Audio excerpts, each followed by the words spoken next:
It was a Tuesday morning, the kind that wraps itself in rain and silence. My name is Melissa. I'm 36, and I never expected to be living alone in my family's old lakeside cabin in northern Minnesota. But here I was in a sweatshirt that used to belong to my ex-husband, cradling a chipped mug of coffee as the mist rolled in off Lake Wilder. The house smelled like cedar and damp wood, a scent I used to associate with summer vacations and childhood, not heartbreak. 6 months ago, my marriage ended with a long silence and a short text. I left Milwaukee with what fit in my car and came here because I didn't know where else to go. My parents had retired to Florida, told me I could use the cabin for a while. It felt like mercy at the time, though I've since come to wonder if it was just a way of keeping me out of sight. I told them I'd fix it up a bit. What I didn't say was that I needed something, anything to fix. I used to teach art to third graders. I had routines, a nameplate on a classroom door, students who gave me crayon drawings with hearts and misspelled notes. Now I wake up to quiet and rain and the ache of remembering too much. But that morning, I still believed this move could be a beginning, a slow, quiet one. I stood at the window watching droplets race down the glass and whispered to myself that breathing was enough for now. The day I got the keys to the cabin, my mom's voice crackled through the phone with a warning tucked inside her goodbye. "You can stay as long as you need, but please don't change anything too much. It's still the family's home." I nodded. Even though she couldn't see me, told her I'd be careful, and hung up with a knot in my stomach I couldn't quite explain. At first, I tried to follow their rules. I left the faded couch right where it was. I stacked their old magazines into a neat pile on the coffee table and avoided touching the dusty photos on the walls. But little things started to tug at me. The kitchen wallpaper was curling at the edges, yellow with grease and time, and I stripped it off one slow afternoon. Underneath, I found plain drywall and something that felt like breathing space. I painted the cabinets a soft sage green, the color of calm. I bought new handles online. Not fancy, just brushed nickel ones that fit my hands better. Every time I opened a drawer, it felt like I'd opened a door in myself too. Outside, the yard had gone wild. Weeds swallowed the back steps, and the flower beds were just piles of dirt and regret.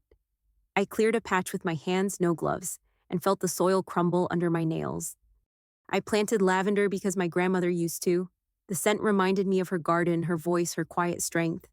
Every sprout was a little whisper that said, "Keep going." The days were slow, measured in paint strokes and grocery lists.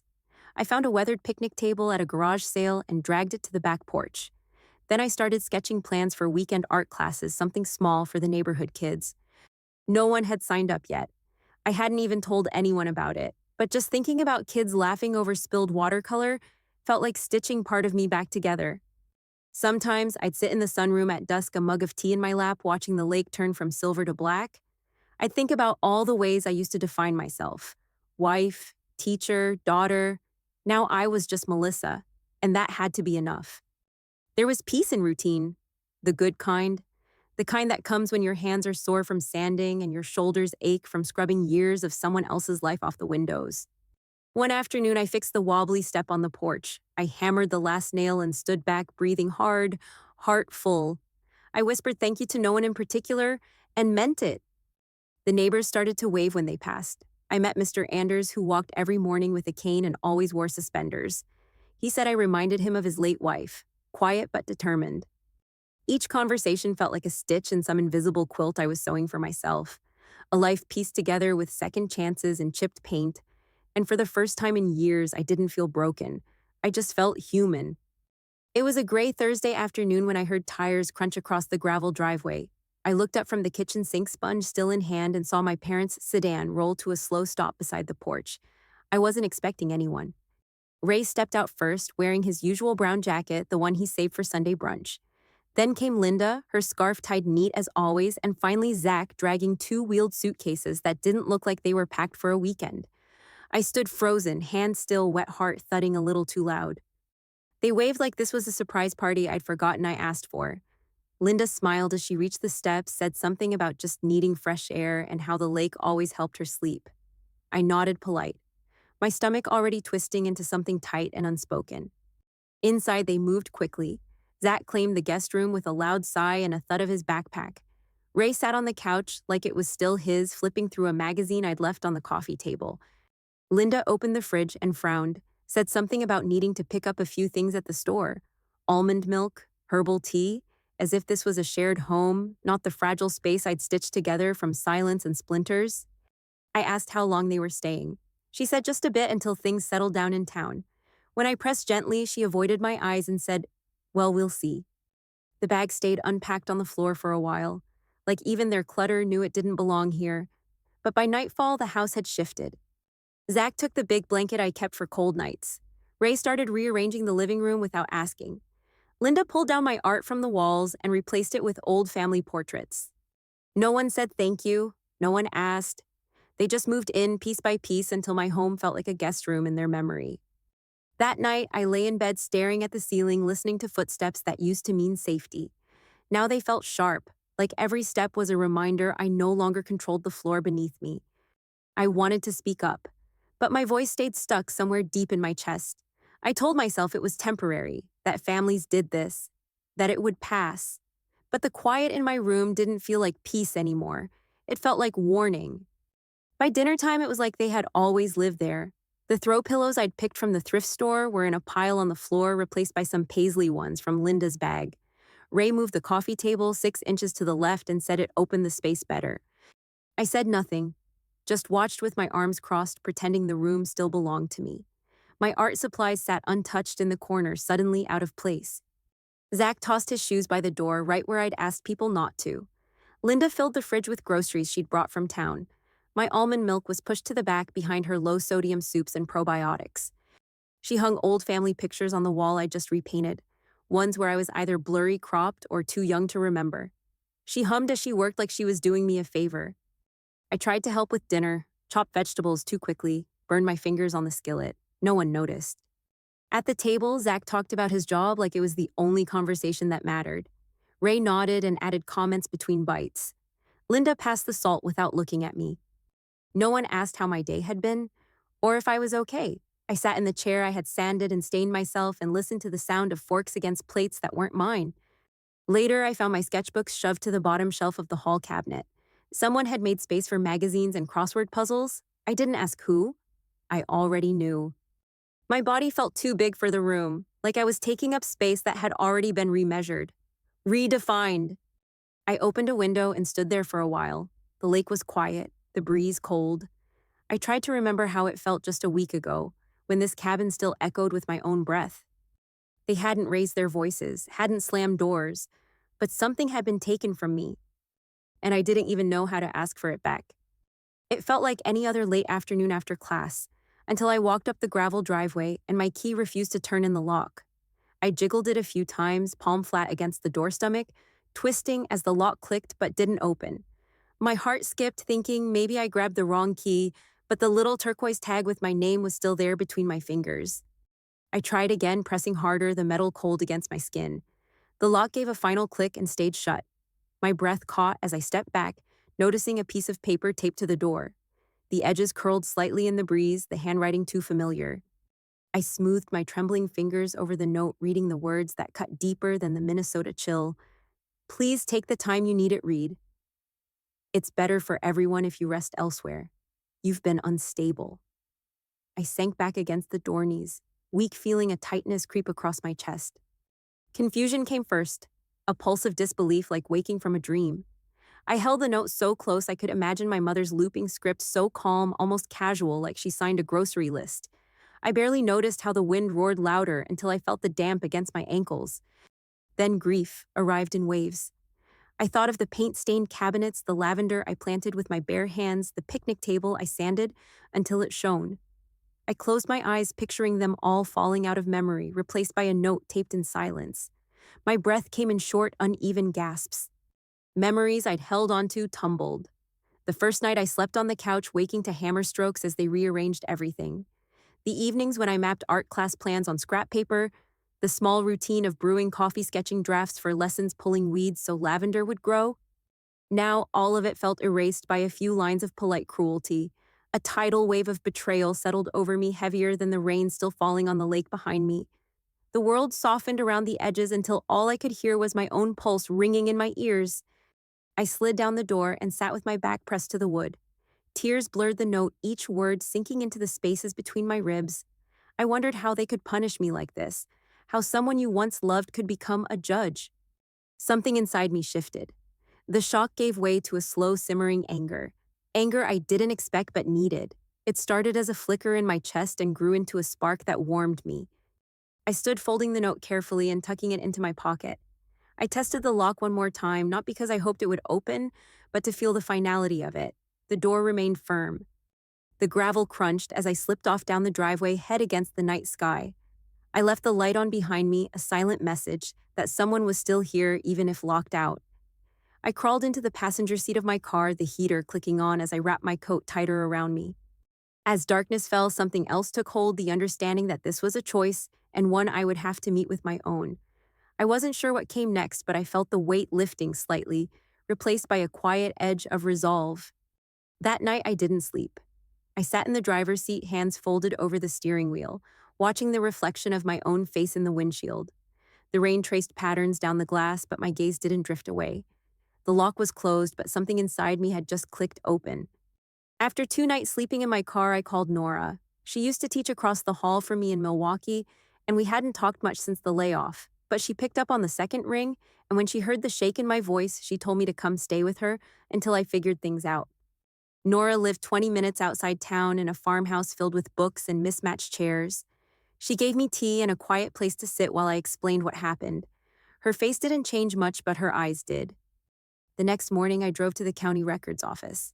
The building smelled like paper and floor polish.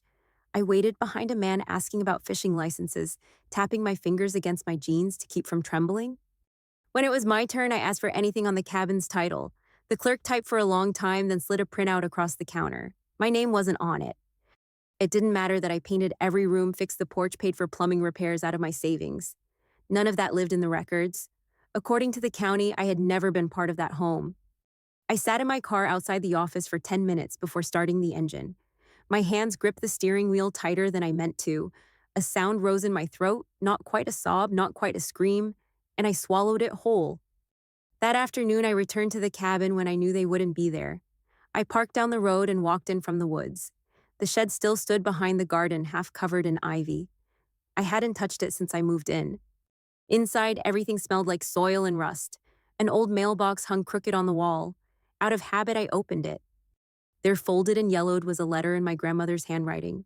It was dated 15 years back. She wrote about the cabin, how she wanted both her grandkids to feel safe there, how it was meant to be shared. I read the letter twice, then a third time. The paper shook in my hands, not from the cold, but from something else. Something steady. Something new.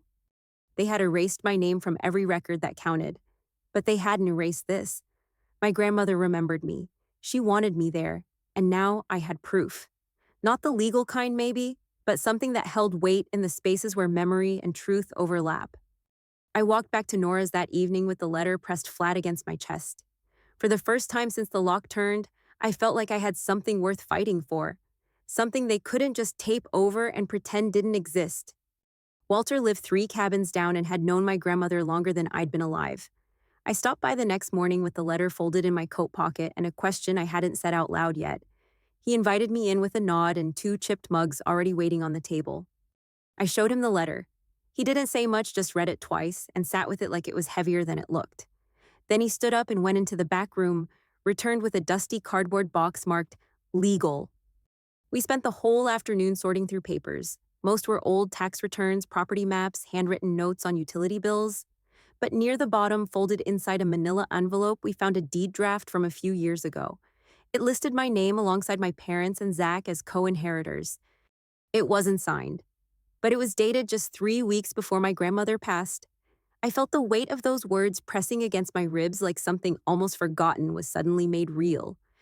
Then came the facts, printed on shiny paper curling at the corners.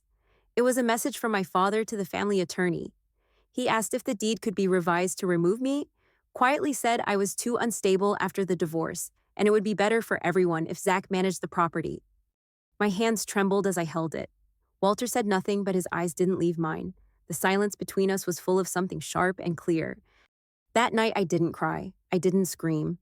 I made copies of everything, labeled each folder, and stacked them in Nora's guest room closet. It wasn't just about the cabin anymore. It was about not disappearing, about refusing to be the quiet one, the one who doesn't push back. They thought I'd go quietly. They thought the lock would be the end of the story, but I knew now that this was only the middle. I lay in bed staring at the ceiling, the letter and facts beside me like anchors. The fear was still there, sure, but now it was wrapped in something else. I was going to take this all the way, not for revenge, for truth, for every part of me they tried to rewrite. I spent the next 3 weeks building my case like it was a second home. Nora helped me organize every document. Walter made a sworn statement about what he found and how long he'd known my grandmother's intentions. We added pictures of the repairs I'd made, receipts from the hardware store, the class flyers I designed for the art program that never got started. Each piece was small on its own, but together they told a story that couldn't be erased. I included a copy of the letter from my grandmother and the facts from my father. The final page was a list of all the things I had restored in that house, handwritten in the same notebook where I once sketched sunflowers. The morning of the hearing was cold and pale. I wore my best blouse and boots that still had garden dirt on the soles.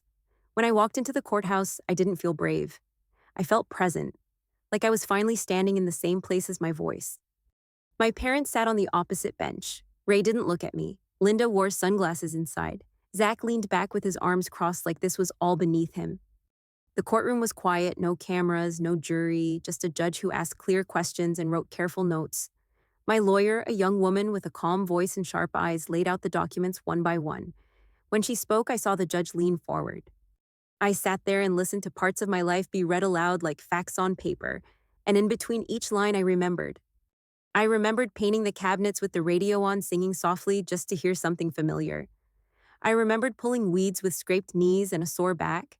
I remembered the night I taught myself to fix the screen door because I couldn't afford to hire anyone. The lawyer read the facts last, the room went still, even Zach shifted in his seat. Then I was called to speak. My voice shook at first, but I told the truth about what I gave, about what it cost me, about how it felt to be locked out of a space I rebuilt with my own hands. I said I wasn't asking for anything I didn't earn, just the right to continue living in peace, to keep the home I restored with care. When I finished, the judge asked a few quiet questions. My parents' lawyer offered a short rebuttal, mostly technical. No one denied the documents. The judge took a moment, then read his decision slowly. He ruled in my favor: custodial ownership, a legal recognition of what had already been true. I didn't cry, I didn't cheer. I just closed my eyes and exhaled steady and full, like a breath I hadn't let go of in months. Outside, the air smelled like snow. I stood on the courthouse steps, fingers wrapped around the railing, and felt the ground settle beneath me. It wasn't about winning.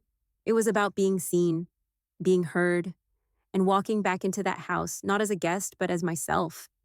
I drove home with the windows cracked open. The road looked the same, but everything felt different. I had taken something back. Not just the deed, my place, my story, my name. The house was quiet when I came back. No cars in the driveway, no voices echoing down the hallway, just the smell of old wood and lavender and the sun filtering through the curtains like it remembered me. I moved slowly at first. I opened each room like it might resist, but everything stayed still, waiting for me, as if it had just been holding its breath. I started by unpacking the boxes I had stored at Nora's. I put my sketchbooks back on the shelf and hung my art on the walls without apology. I opened every window and let the stale air escape. Then I began again. I planted marigolds beside the lavender, repainted the porch swing, replaced the broken fence slat near the garden with a piece of driftwood I found by the lake. People in town began stopping by. Some remembered me from the hardware store, others had heard about the case. They brought warm bread, old stories, kind eyes that didn't ask too many questions. I made a flyer for Saturday art classes and left it at the cafe near Maine. The first week, only one student came, a 16-year-old girl named Kayla, quiet and guarded, who painted in grays and shadows. She reminded me of myself at that age. I gave her space, let her sit near the window. Over time, her paintings grew brighter. She started showing up early and staying late. We talked about colors, about silence, about what it means to lose a version of home and make a new one anyway. The cabin came back to life in small ways: fresh paint on the stair rail, new curtains sewn by hand, a pie cooling on the windowsill just because I felt like baking again. I still had days when the silence stretched too long, when I missed what I thought I had. But the difference now was that the silence didn't scare me. It gave me room. One afternoon, Kayla brought over a painting. It was a lake scene just like the one outside, but with golds and purples woven through the trees. She said it felt like a safe place. I told her that meant more than she knew. Spring melted into summer. The garden bloomed again. My hands, always a little stained with paint or soil, felt like they belonged here. The porch became my favorite place. I'd sit there in the evenings, a cup of tea balanced on the railing, watching the sun tuck itself behind the trees. Some nights I'd hear the neighbor's radio through the trees. Other nights, just the soft hum of crickets. Peace wasn't something I found. It wasn't hidden behind a door or locked in a drawer. It was something I built, slowly, barehanded. With every nail, I drove into the frame of a house that tried to forget me. Now I remember for both of us. I remember who I was when I first stepped through the door, and I remember who I chose to become when they tried to close it behind me. This house doesn't feel still because nothing happens.